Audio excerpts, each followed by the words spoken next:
Salut les tiposters. Alors comme vous avez pu le voir dans l'onglet communauté, il y a quelques temps j'ai été mis en relation avec le commercial de chez Rubio qui m'a envoyé quelques échantillons pour les projets à venir et je me dis que ça serait peut-être bien de faire quelques tests de ces teintes que j'ai reçues, donc soupçon blanc, look IP, béton et transparent naturel, sur différentes essences de bois que j'ai moi ici à l'atelier, que j'ai déjà utilisé ou que je vais utiliser dans les prochains projets, et de partager ça avec vous. Donc je vais pas refaire tout ce qui est technique et tout ça, il y a Olivier Verdier qui va s'en charger, et il y a aussi LJVS qui en a fait une grande vidéo avec le commercial de chez Rubio. Donc je leur laisse la partie technique, et moi je vais vous montrer le rendu sur les différents bois.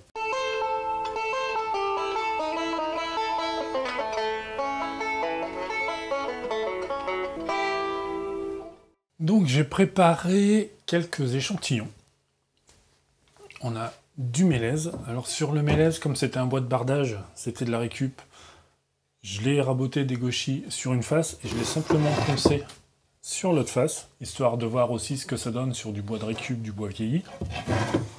Ensuite, j'ai préparé un bout de sapelli, du sapin qu'on trouve dans les grandes surfaces de bricolage, un plaquage noyer, donc c'est du noyer déroulé, on a du niangon, du cerisier, du hêtre, du frêne, du châtaignier et du chêne. Donc là-dessus, je vais coller des petits morceaux de scotch, on va faire des séparations, puis je vais passer soupçon blanc, look IP, transparent et béton. On va regarder un petit peu ce que ça dit.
Bon, j'ai passé les deux teintes les plus claires, donc transparente et soupçon de blanc, dans un premier temps. Et j'ai classé un petit peu là par bois où ça apporte quelque chose, où ça n'apporte rien. Le transparent sur les résineux, sapin et mélèze, ça le jaunit. Sur le frêne, ça le jaunit. Sur le hêtre, ça donne un effet un peu mouillé. Les goûts et les couleurs, ça dépend de chacun d'entre nous. Perso, moi, le transparent, pour l'instant, c'est celui qui me donne le moins de satisfaction sur les bois clairs. Par contre, sur les bois qui sont légèrement teintés ou un petit peu plus foncés, comme le châtaignier, ça renforce le dessin du bois. Sur le plaquage noyer, ça le fonce carrément et ça le fait vraiment bien ressortir. Sur le chêne, eh ben, ça le fonce aussi. Sur le mélèze, qui est vieilli déjà d'origine parce qu'il a traîné pas mal de temps dehors, l'effet transparent apporte pas grand chose. Ensuite, sur les bois exo, comme le sapelli, Pareil, ça renforce bien le dessin, c'est vraiment joli. Sur le Nyangon, ça le fonce, mais le Nyangon, déjà, c'est pas super joli comme bois, et ça n'apporte pas grand-chose de plus. Et sur le cerisier, ça renforce un petit peu, pareil, le dessin du bois.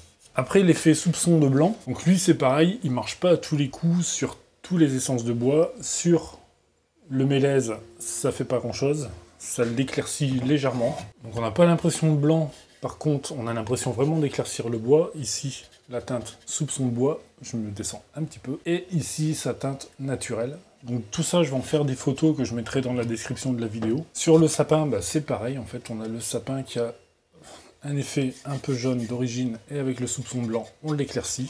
Sur le frêne, alors là, on garde carrément la teinte naturelle du frêne. Sur le hêtre, ça apporte pas grand-chose. Sur les effets qui sont un peu intéressants, on va l'avoir sur le chêne. Avec le soupçon blanc, ça va donner un effet légèrement cérusé, ce qui est plutôt pas mal, plutôt joli, moi j'aime bien. Sur le noyer, on a l'impression d'avoir un voile un peu opaque, c'est pas super joli sur le noyer. Sur le cerisier, ça n'a rien fait du tout. On a l'impression que la pigmentation blanche, elle n'a pas tenu sur le bois.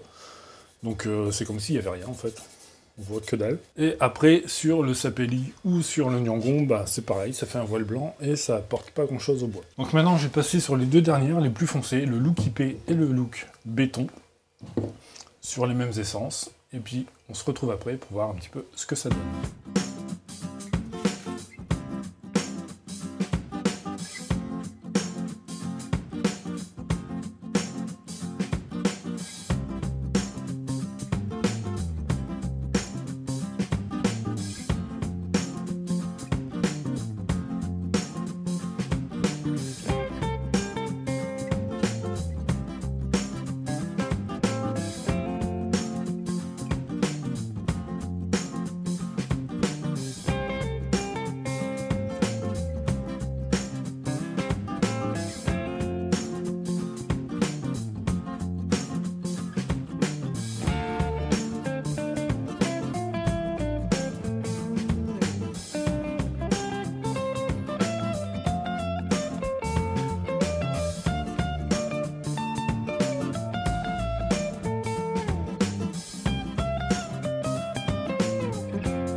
Alors la finition foncée, on aime ou on n'aime pas. C'est un choix, ça va dépendre de où vous allez mettre votre ouvrage. Donc là, sur tous les bois, ce qui rend le mieux, c'est le look IP. Alors il fonctionne pas sur toutes les essences non plus. Le look béton, donc gris foncé, il fonctionne sur certains trucs. Il fonctionne super bien, par exemple sur les résineux, les bois qui sont légèrement clairs au démarrage. Ça fonctionne pas mal sur le frêne et sur le châtaignier.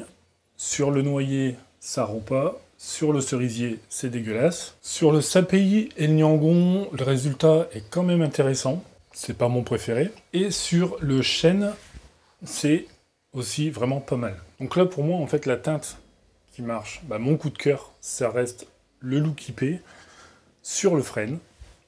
J'ai fait dernièrement mon maillet et le manche est teinté avec le look IP sur du frêne. Donc quand le bois est clair, le look IP rend vraiment bien. Sur le sapin, c'est plutôt pas mal avec le gris. C'est pas mon coup de cœur. Vraiment, mon coup de cœur, c'est... j'en ai deux. C'est le frêne qui se marie plutôt pas mal avec les trois teintes, avec les trois nuances. Même le gris, je trouve que ça rend vraiment bien. Plutôt cool.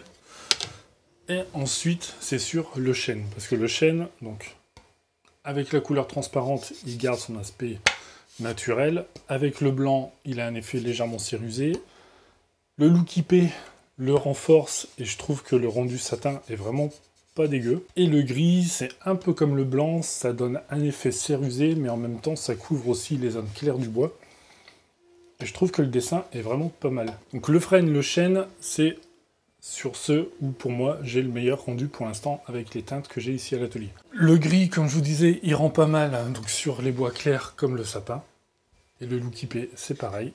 Le blanc, il éclaircit le sapin, et du coup, ça peut être intéressant sur certains trucs, même si c'est du bois qu'on n'utilise pas forcément. Sur des ouvrages qui sont un peu nobles, je dirais. Le cerisier, alors le cerisier, il se comporte super bien avec le transparent. Avec le blanc, comme je vous disais tout à l'heure, on voit quasiment que dalle. Avec le look épais, c'est plutôt pas mal, je dirais. Par contre, avec le gris, c'est dégueulasse. Puis en plus, là, j'ai mal dégauchi. Et du coup, j'ai des éclats. Mais bon, ça apporte rien du tout au bois. Le sapelli, mis à part le blanc, je trouve que les autres teintes, gris, look épais et transparent, ça se marie quand même pas mal. Sur le niangon, alors j'ai une préférence pour le look épais et le gris. Le reste, transparent, ça apporte pas grand-chose. C'est légèrement plus clair que le look épais, mais bon, le blanc, ça apporte que dalle. Donc sur le noyer, bois foncé, ça reste le transparent qui donne le meilleur résultat. Le look épais, il le fonce légèrement, mais c'est pas top. Ça couvre un peu les teintes foncées et ça les rend marron, alors que ici, elles sont plutôt naturelles. Le gris, ça apporte rien du tout. Sur le châtaignier, bah, c'est pareil, comme c'est un bois qui ressemble un peu au frêne, je dirais que le transparent et le look épais, ça rend plutôt pas mal. Après, sur du mélèze, le mélèze qui est vieilli en extérieur, donc là, le look épais, le gris, ça couvre vraiment beaucoup, donc je pense que sur ces bois-là, vaut mieux partir sur du transparent. Sur le mélèze brut, donc là, c'est la même planche que tout à l'heure, à l'origine, elle était comme ça, je l'ai dégauchie pour l'avoir plus propre, donc le look épais, ça rend plutôt pas mal, le gris, c'est pareil, le blanc, ça l'éclaircit vachement, et c'est plutôt intéressant aussi. Après, le transparent, ben, c'est comme toutes les autres finitions transparentes, ça jaunit légèrement le bois. Et après ça, ben, pour moi, toutes les finitions, ben, toutes les teintes de finition sont pas standards avec tous les bois. Comme vous avez pu le voir, il y en a certaines qui rendent un peu mieux sur des essences que d'autres. Après, c'est un choix sur l'ouvrage, c'est un choix sur le type de finition que vous voulez. Donc ces teintes-là, le gris béton par exemple est destiné à un ouvrage que je vais attaquer ou que je suis peut-être même en train d'attaquer quand vous allez regarder cette vidéo. C'est le caisson du volet roulant que j'ai en haut dans le salon sur la baie vitrée. Le look épais est destiné à une petite table d'extérieur que vous aurez aussi l'occasion de découvrir sur la chaîne. Et le soupçon de bois, c'est pour une table en frêne massif, un truc énorme qui passe à peine dans mon atelier, que je vais devoir finir chez un client. Donc tous ces projets-là, vous aurez l'occasion de le voir en vidéo, de les voir. Donc il y aura plein de petites séries de vidéos sur ces projets-là, avec ces finitions-là. Et surtout, n'hésitez pas donc à regarder dans la description de la vidéo, j'ai mis toutes les photos en haute définition de ces tests-là. Comme ça, vous pouvez vous rendre compte par vous-même du résultat, de ce qui vous conviendrait le mieux. Après, j'ai pas l'occasion de tester toute la gamme, donc je vous présente ce que j'ai. C'est vraiment pour dire de faire des petits tests rapides, et moi, histoire d'avoir quelques échantillons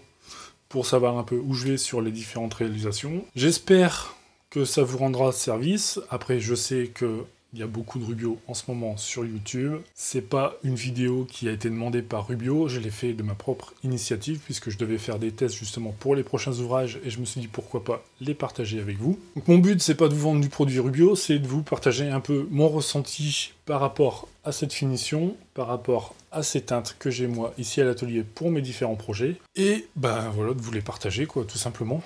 Donc là-dessus, je vous remercie d'avoir regardé cette vidéo. Je suis pas très doué pour faire tout ce qui est test, donc j'espère que vous me pardonnerez.